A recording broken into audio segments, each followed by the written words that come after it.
Sekarang tahu kan kenapa orang yang nggak punya duit lebih sering ngerokok daripada makan nasi? Karena ketika merokok mereka itu mendapatkan ketenangan sesaat. Karena itu cara mereka lari dari kenyataan.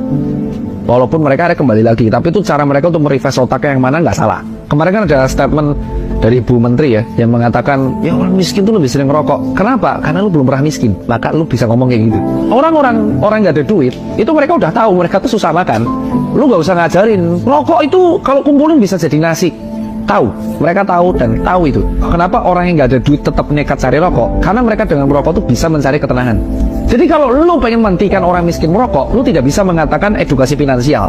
Lu kelarin masalahnya. Gua tuh ada problem dengan, gua tuh nggak gampang addicted. Tapi kalau misalnya rokok, itu gua tuh pakai untuk nikotinnya dok. Jadi gua kalau misalnya minum ice americano ini, gua kena kafein sama gua kena nikotin.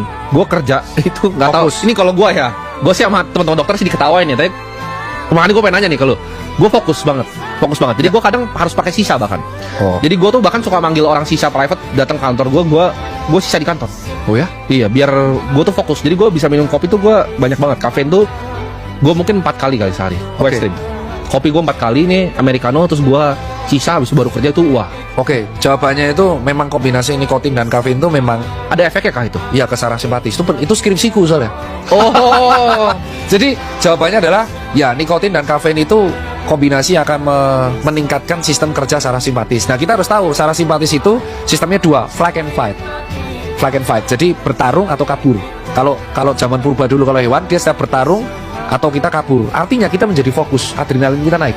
Jadi kalau kamu mengkonsumsi kafein dan nikotin itu kayak eskalasi pangkat 4. Karena kafein sendiri itu stimulan, nikotin itu stimulan. Kau campur dua-duanya, maka kau akan ngerasa fokus, dan itu benar. Dan sekali kamu sudah bisa fokus, kamu akan addicted. Karena ini addicted sama fokusnya. Nah, skripsinya kedua adalah ternyata orang yang mengkonsumsi kopi terus-terusan, dia akan toleransi saraf simpatisnya. Awal mulanya dengan 3 espresso, aku bisa flag and fight. Iya. Lama-lama nanti 3,5, 4,5 dosis, 5 dosis, 6 dosis. Makanya kamu kalau nggak ada kafein dan nikotin itu sulit.